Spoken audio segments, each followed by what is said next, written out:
Hello नमस्कार दोस्तों, मैं मनोज यादव यूट्यूब चैनल पे। आई होप सब लोग अच्छे होंगे और मैं भी अच्छा हूँ। सबको जय श्री राम, राधे राधे। और आज का जो हमारा विशेष वीडियो है वो उस बात पे है। काफ़ी लोगों के कमेंट्स आए कि सिरिंज को हम दोबारा यूज़ नहीं कर सकते। हमने टेस्ट करवाया था, उन्होंने हमारे सामने सिरिंज चेंज नहीं किया या हमारे सामने नया नहीं लगाया। कुछ लोगों का है वाइल दोबारा यूज क्यों नहीं कर सकते, ऐसी सारी चीज़ें। कुछ लोग तो बोल रहे थे यार इसको टेस्ट के बारे में नहीं पता। किसी लोगों ने तो थोड़ा वैसा वैसा कमेंट भी किया था। लेकिन मैं उनको ये बताना चाहता हूँ कि देखिए, सिरिंज निडल यूज करने में तो क्या है, कोई भी यूज कर सकता है, ठीक है। बट क्या होता है ना कि अगर वाइल का वैक्यूम ख़त्म हो गया है, जो हमारी वाइल होती है उसका अगर वैक्यूम ख़त्म हो गया है तो उसमें सैंपल नहीं आएगा, ठीक है। सिरिंज को क्या है, सिरिंज को अगर ब्लड उसमें क्लॉट नहीं हुआ है तो दोबारा लगा लिया तो दोबारा भी आ सकता है। अगर वाइल का वैक्यूम ख़त्म हो जाएगा तो उसमें नहीं आएगा दोबारा, ठीक है।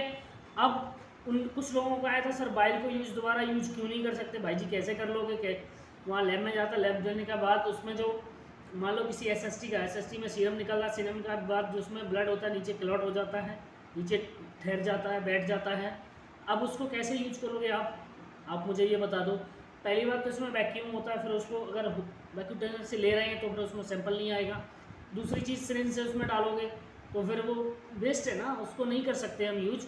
और उसको क्यों नहीं कर सकते, क्योंकि वाइल देखिए एक बार यूज होती है।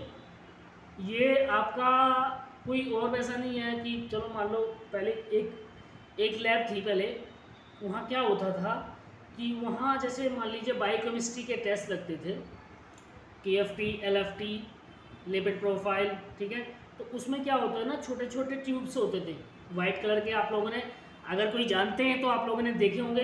तो उनको क्या किया जाता था कि एक मतलब उसको वॉश करने के लिए आता था, ब्रश में लिया, हल्का सा गर्म पानी किया, उसमें डाल दिया थोड़ी देर के लिए, उसके बाद फिर उसको ब्रश से साफ करके, ठीक है, उनको रखते थे सुखाने के लिए। फिर उसको इंक्यूबेशन में रखते थे, जिसको ऑटोक्लेव में रखते थे।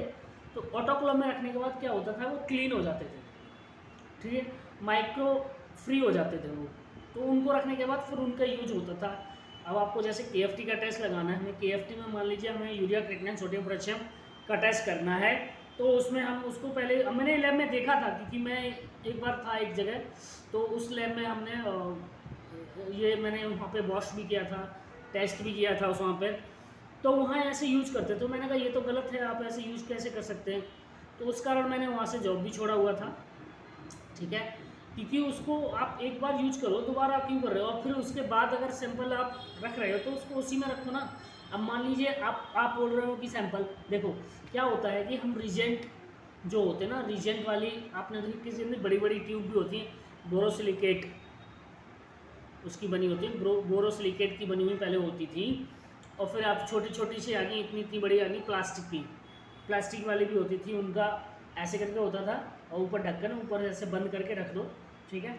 उसमें आपको अगर सैंपल लगाना है या कुछ रखना है तो कर सकते हैं। उसके बाद हम पिपेट की सहायता से उसमें, जैसे मान लो मैनुअल में होता था, जो मैनुअल लैब थी उसमें ऐसा करते थे, कुछ को वॉश भी करना पड़ता था आपको। जो वाइल्स होती थी उनको वॉश भी करना पड़ता था। वॉश करने के बाद फिर उनको उल्टा करके रख दो और उसको फिर ऑटोक्लेव में जाके रखने, ताकि वो क्लीन हो जाए, ठीक है। ये भी उसमें था। अब आता है प्रोसेस हमारा निडल का। जी आप लोगों ने बोला कि सर मैं टेस्ट कराने गया था तो उन्होंने हमारे सामने निडल चेंज नहीं किया। सबसे पहले मैं आप लोगों को ये बताना चाहता हूँ कि आप अगर टेस्ट कराने जाते हो तो उनको सबसे पहले, कहीं पहली बार जाओ कैसे भी जाओ, जो लोग हमारा वीडियो देख रहे हैं, सबसे पहले आपका जो प्रथम क्वेश्चन है वो उनका उनसे ये है कि आप निडल हमारे सामने ही इसमें लगाएं। ये आपको ब्लड देने से पहले बोलना है। आप जिस कुर्सी पे बैठते सैंपल देते हैं, कलेक्शन चेयर जो होती है उस पर बैठने से बोलो भैया आप जब निडल लगाओगे ना इसमें, तो आप मुझे दिखा देना, हमारे सामने ओपन करना, हमारे सामने इसमें लगाना, ठीक है। ये चीज़ आप लोगों को खुद बोलनी है। चाहे किसी भी लैब में आप टेस्ट कराने जाएँ, किसी भी हॉस्पिटल्स में जाएँ, किसी भी डायग्नोस्टिक में जाएँ, किसी भी लैब टेस्टिंग के लिए जाएँ, आपको सर्वप्रथम ये बात बोलनी है। आपके सामने जब होगा तो उसमें कोई बात ही नहीं है। अब क्या होता है कि काफ़ी लोगों ने बोला कि सर इसमें ब्लड क्लॉट कितने दिन में हो जाता है, कितने समय में। देखिए, हमने जो एक्सपेरिमेंट किया था वो किया था पानी का। अब वो जो निडल आपकी थी वो निडल थी 1-2 दिन पहले की, ठीक है, क्योंकि हमारा एक शार्प कंटेनर हमने पिछले वीडियो में दिखाया था, शार्प कंटेनर होता है उसमें निडल पड़ी हुई थी, ठीक है। तो उसमें से हमने निकाल के किया था, तो उसमें ब्लड, उसमें पानी भी नहीं आया था जिस तरह से हमने आपको वीडियो डाला था। तो हमने सोचा चलो हो सकता है। फिर हमने क्या किया कि एक शख्स थे, उन्होंने हमें बोला कि सर ये तुरंत मतलब निडल चेंज नहीं करना और तुरंत उसको करना। तो वाटर से तो हमने किया, उसका वैक्यूम ख़त्म हो गया, वाटर से हमने किया तो दूसरे में आ गया, ठीक है। तो हम उसको तुरंत नहीं बोल सकते कि इसमें क्लॉट हो भी सकता है। मैंने पिछले वीडियो में बोला था ये बात, है ना, तो मैंने बोला भी था। तो मैं अब ये बोलना चाहता हूँ कि दोबारा जब मैंने एक्सपेरिमेंट उसका किया है तो उसमें आपका ब्लड वाटर आ गया है, ठीक है। अब इसका जो एक्सपेरिमेंट है वो ब्लड से कैसे करें, किसी को बॉडी में हम दोबारा निडल इंजेक्ट कैसे कर दें, है ना। या तो हम उसको इंजेक्ट कर सकते हैं, जैसे किसी का हमने लिया, अब मान लीजिए अगर हमने उसमें लिया भी है, ठीक है, अब दोबारा एक बाइल चेंज करनी है सिर्फ, मैं एक बार वो भी करके किसी पे देखता हूँ। मतलब हमें अपने खुद पे देखना पड़ेगा, हमें अपने आप पे खुद पे करना पड़ेगा ये चीज़, ठीक है।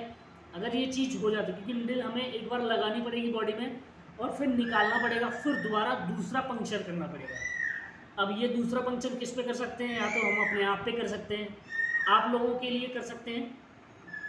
तो उसकी कोशिश अभी चल रही है कि हम उसको करें, क्योंकि हमारा टेस्ट तो कुछ कराते नहीं अभी हम।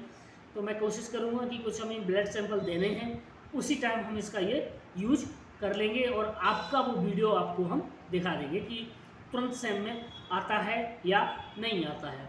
तो हालांकि मैं ये बोलना, सबसे इम्पोर्टेंट जो चीज़ आपको मैंने बोली है, मैं बार बार फिर बोलना चाहता हूँ, वीडियो को पूरा भी देखो, अंत तक देखो। आप जब भी किसी के सेंटर में, कलेक्शन सेंटर में, लैब में, हॉस्पिटल में सैंपल देने जाएं, उनको सर्वप्रथम आप ये बात बोलें कि हमारे सामने निडल को चेंज कीजिए, नया निडल हमारे सामने लगाइए, तभी ये सही होगा, वरना नहीं, ठीक है। चलिए इसी के साथ इस वीडियो को यहाँ पे समाप्त करते हैं। वीडियो को देखते रहिए, लाइक करिए, सब्सक्राइब कीजिए। जय श्री राम, जय हिंद, जय भारत, जय जवान, जय किसान, ठीक है। थैंक यू सो मच, आप लोगों को देखने के लिए बहुत बहुत धन्यवाद।